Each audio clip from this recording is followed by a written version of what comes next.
Hello, everybody. Thank you for joining today's webinar, A User's Journey Through the Digital Customer Service Experience. My name is Corey Creighton. I'm a UX strategist for Helix Business Solutions out of the Dillon, Montana office. Today, a couple of things, general housekeeping-wise, is I'm going to talk in general terms.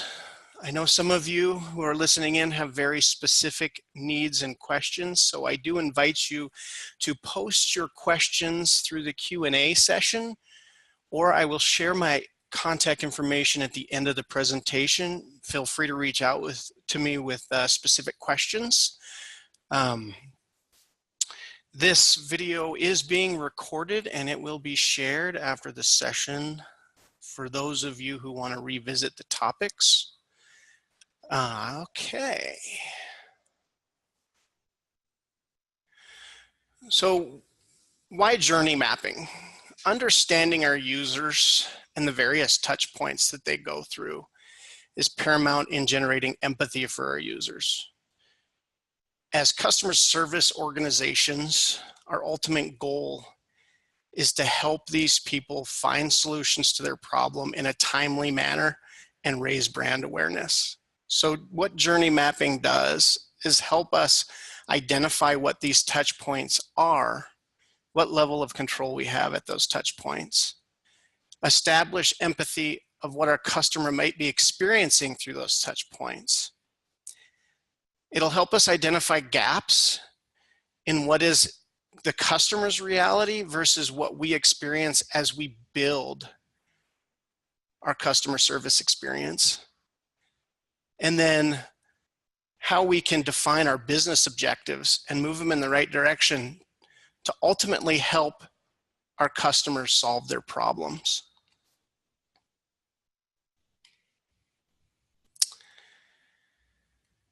So the 4 stages of the customer service journey that I'm going to review with you today are resource discovery strategies that users take to try and find solutions to their problems online,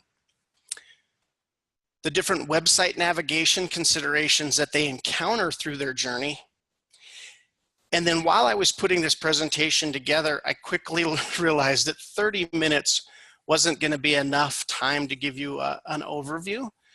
So we're going to add a second part to this webinar, and I'll share the details on specifics at the end, but we're going to cover the content experience that users go through and also ways that we can engage them through follow-up or just-in-time information.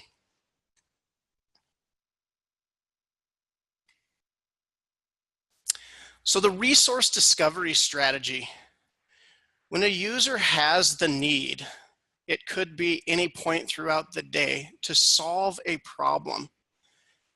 Nielsen Norman Group did a research and found that when users are tasked with solving a problem, 89% of users start directly with search engines. So search engines are kind of a big deal for us, and I'm going to talk through a couple of things that have been going on over the last 2 years as captive events that we should be paying attention to. And then I'll also touch on some of the things about the 11% that aren't going straight to search. And that 11% are people who usually go direct to your website because they trust your brand and understand your brand, or they're working with third-party websites that they have developed trust for and end up finding solutions there or navigating from that website to yours. So jumping back to search engines, the voice search is on the rise, and that's an important thing for us to consider based off of how people phrase searches. In 2015, 1.7 million devices were purchased that had voice recognition capability. That increased 6.5 million purchased in 2016. And then in 2017, it jumped to 24 million different devices. So if anybody was shopping for Christmas and jumped on Amazon, they got inundated with Alexa. Apple's come out with some new technologies, and this has increased the voice search exponentially. In 2016, the total Google search from voice was at 20%. It's expected to exceed 50% over the course of the next year. So that's important because the questions that people ask using voice are very commonly the how do I do this? How do I solve my problem? The thing that customer service organizations are really caring about. And so they're starting their search for help from you on Google, Bing, and other search engines on the web. So search isn't just a consideration anymore for B2C companies. I wanted to stop for a second. For those of you who are working for a B2B organization, search queries for help have increased and are above 50% now and expected to grow above 70% by 2020. And this is from smartphone devices, which pretty much all of them are voice specific too. And another consideration for B2B is Google estimates that 40% of revenue in leading business-to-business organizations is driven from mobile. Mobile search, voice command. And so search is of exponential importance, not just to B2C, but also to B2B. So what is your user experience in search, and how is that landscape changing? There's something that Google and Bing have been working on called a featured rich snippet. And one of its primary goals is to put in front of users answers to common questions or self-help questions right away. So if you can see on my screen, it's an example of why is the sky blue? Users can specifically do a search, and in the #1 position inside of Google, it's presenting users with a potential solution to their questions. So if I was to go in and ask, how do I hard restart my Apple MacBook Pro?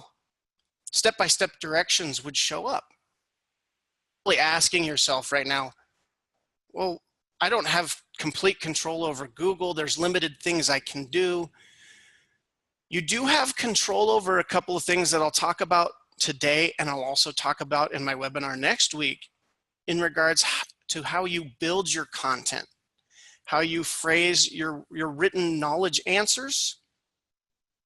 And one of the things that you can start with is when you're building FAQs that answer questions that are common to your users, would be phrase those in a question, because that's how users are searching now in voice. They're searching in the sense of a question. How do I do X? How do I solve Y problem with X product? So featured rich snippets are great. They answer a customer's question in step 1 of their journey. They might not even need to hit your website. That's kind of hard to track, and we'll talk about that. The other thing about featured rich snippets is it increases click-through rates. Moz Analytics, which is an SEO company, did some initial research on featured snippets and saw about a 200% click-through rate increase at that position 1 for search engines. And why is featured snippets important? Featured snippets by themselves aren't important, but how users are searching for you through search engines should be something that service organizations take into consideration. because it's giving you a more holistic view on where your customers are starting their journey to trying to solve their problem. And can it be tracked? There's certain things about it that cannot be tracked very effectively, but most of it can. You have partners inside of your organization, typically in a marketing department, that have been thinking about search engine optimization for years. And as you build your knowledge base, your FAQs, and you want Google and Bing to index those, you can work with those organizations to answer a couple of things for you. How many searches are we showing up for that are question-based searches? How many of those are clicking through onto our website? So in regards to those questions, those should become a factor in what FAQs you're building, the weight of your FAQs moving forward into the future. What are your high-level questions, the priority questions that your customers are asking? And sometimes this is a hard political battle, is you're asking for something of one of your coworkers, but what do you bring to the table? Inside of the customer service organization, we have marketing gold that we bring to the table that a lot of organizations don't realize. So if you decide to approach this conversation with somebody in your organization, the gold is that you have direct connection to users who are providing customer service with feedback and questions. These are your prime candidates for user research from the marketing department. And so you could present them with creative ways or discuss and dialogue with them in creative ways that you guys can help them if they bring you into the discussion on your analytics and webmasters tools to help answer the holistic customer search behaviors that your organization is seeing.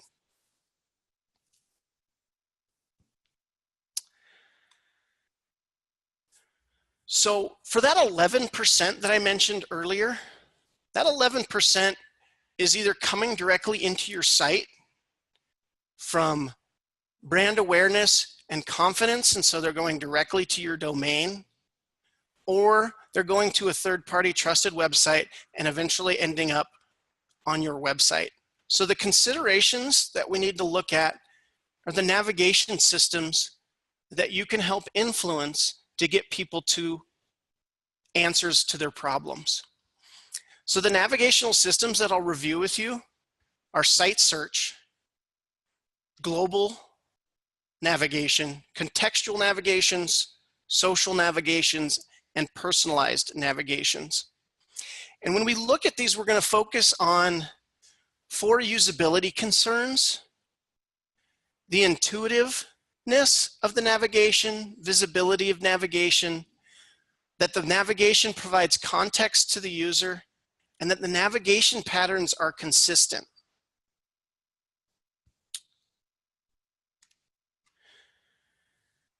So site search. Site search is oftentimes going to be a holistic organizational goal. And FAQs and knowledge are very often not integrated into site search. So site search is not trusted at the same level as Google. And here's an illustration. Walmart is a very strong brand, and they're doing a lot of things very, very well with navigation. But if I did a search for return on orders, in their global search, it only provides me with e-commerce based content. So one of the problems there is, if I do trust that navigation pattern of search, and my issue is not purchase based,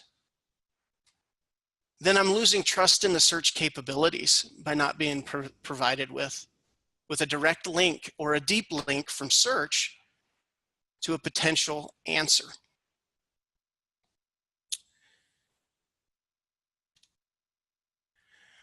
Global navigation. We're looking at Kohl's, and Kohl's does a really good job of integrating their help customer service into global navigation. This becomes sometimes a political or a business decision on why it might not end up in the top of a web browser. But there's other global navigations that we'll look at and common areas that we'll look at that users expect to see customer service help. So the navigation here for Kohl's in the right side of help takes a person directly to customer service. The second global navigation area would be a footer. And you'll notice Walmart here illustrates links to the customer service with some top task-based links that'll deep link a user into their customer service experience. Those two areas cover up about 99% of users surveyed in Nielsen Norman Group's research on customer service on e-commerce sites. So if they don't encounter customer service help in the header, global footer, then they're often going to look.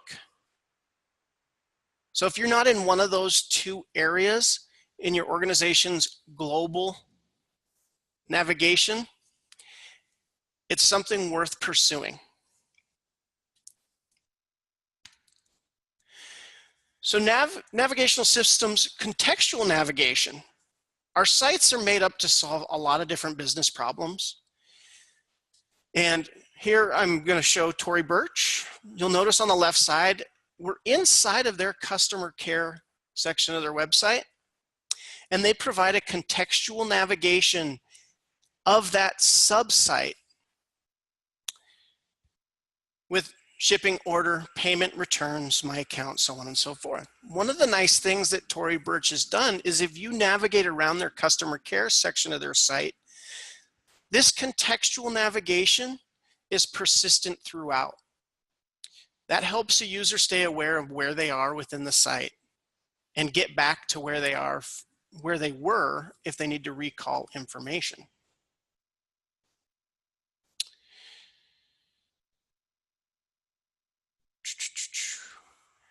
In this slide, we show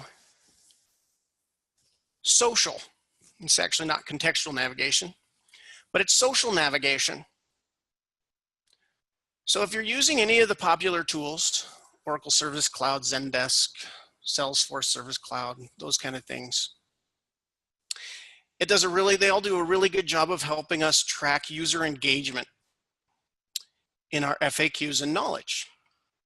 So it should be very easy for us to create navigational patterns that show social awareness, popular answers. The last navigation system is used a lot in the e-commerce environment, and it is something that you can do on a customer service environment. But an example here is from Amazon. As you navigate around the system, it learns your behaviors based off of your interests, and it'll display items that you recently viewed or items that you might have interest in based off of relationships. And so we do have this type of personalized capability in most systems. And why is that important? Is because as users start to navigate your site looking for a specific task, they're going to be doing something called content scent sniffing. They're looking for keywords. They're identifying and keying in on words and word patterns. And so if they're drilling in but they're missing the mark, chances are what they are interacting with has a lot to do with what they're trying to find. So providing personalized navigation based off of previous behaviors is going to provide them with a personalized contextual navigation.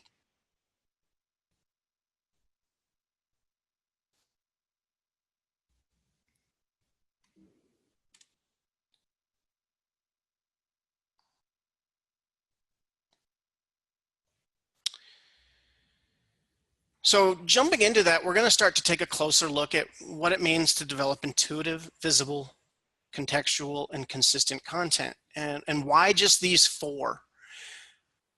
In the same Nielsen-Norman Group research on information architecture, they took the 10 common heuristic of web applications, and they found that these four provided 99.9% of usability issues when it came to navigation. So what does it mean to create an intuitive navigation? There's going to be things like language matching, the understanding of what your user thinks of your content in regards to language and word usage, and matching to that. Grouping and organizing content in groupings that your users understand and relate. And then presentation, aesthetic design. So looking at Walmart, to get to the return policy, in the footer, they have a link that's called return policy. Directly here inside of the title of the page, they have return policy. So there's a wayfinder that is intuitive. The user has built confidence that they know they're in the right area. There's a good use of grouping in the related answers. And then we're presented with a breadcrumb navigation. So they have a context of where they're at in the higher realm of your site. Visibility. The key to this is actually the first two words. Key elements of your navigation system are visible by default. I've had a lot of discussions with people that say navigations that are of the belief that navigation systems are visible is the key to this statement. But from the user's perspective, they're smart enough to understand what the primary key elements are of a navigation system and what might be related to that underneath. And then there's some mobile trends that have been created and users have accepted and embraced. The hamburger sandwich icon for your site navigation. And we'll show you a couple examples of that. So here is the footer to Hallmark.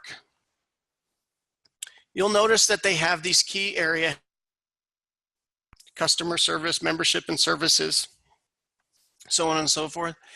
They're all displayed and visible in the desktop view. As soon as we jump to a mobile view, the key elements, other Hallmark sites, customer service, membership and service, order information, are still visible. So this is where the argument of the key elements are visible here. And then the pattern that I mentioned about hamburger icons, the hamburger is the 3 stack. So if a person was to engage with that, they'd see a higher navigation.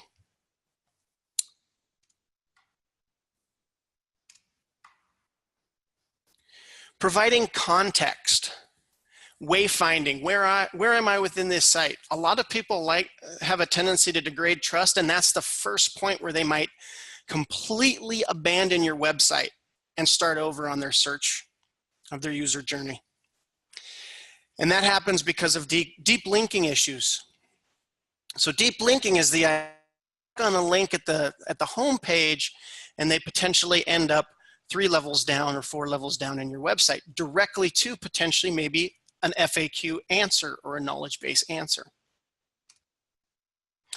So jumping back to the return policy on the Walmart website, they do a really good job again of providing context through wayfinders.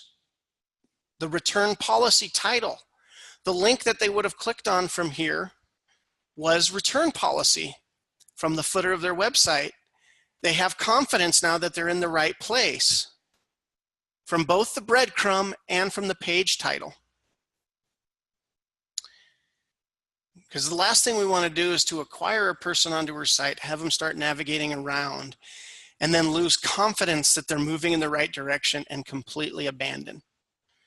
Or what we see from the customer service experience is They get frustrated because we haven't organized our information very well or provided very good context in our navigation patterns, and they default to calling our call center, which, as we probably all know, is the most expensive customer service channel that we offer.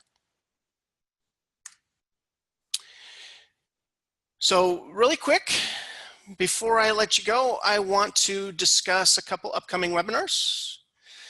Part 2 of the user's journey is going to be scheduled for next Wednesday, February 21st, same time. The URL is listed here, and I will share that out with folks. And then on March 7th, we're going to offer a webinar on the innovative chat experience, how organizations can leverage chat from the customer service standpoint, but also as a revenue driver, and some of the things that we can do to help you move in that direction and create an innovative chat experience.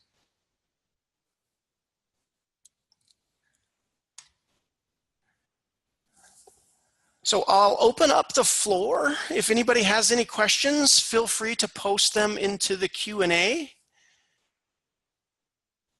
If you don't have a question right now, you can feel free to email me or connect with me on LinkedIn and follow up and continue the discussion.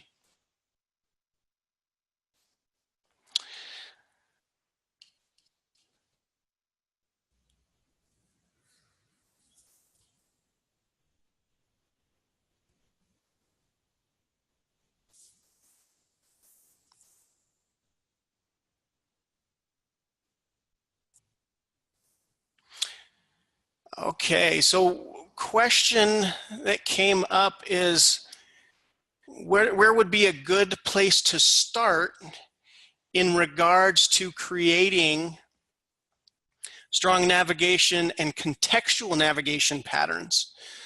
So one of the most important things to take into consideration with contextual navigation is how we structure our knowledge or FAQs. How do we categorize them? So inside of most tools, specifically Oracle Service Cloud, which we work with a lot, provides people with the opportunity to categorize knowledge-based answers into products, categories, and dispositions. And so when you start to look at how your answers relate to each other, you can start to develop some contextual navigations based off of how you would lay out those metadatas of product, categories, and dispositions. Then let's see. Another question that came up is, does Helix offer site assessments or evaluations to show areas of improvement? We do offer a website assessment that goes a little bit beyond just the 2 areas that we've covered today. And we do offer specific action plans and road mapping to help through the development process and implementation process for those. Thank you for that. And if it's something you're interested in, feel free to either reach out to your account manager if you already have a Helix assigned account manager, or reach out to me with my contact information on the screen.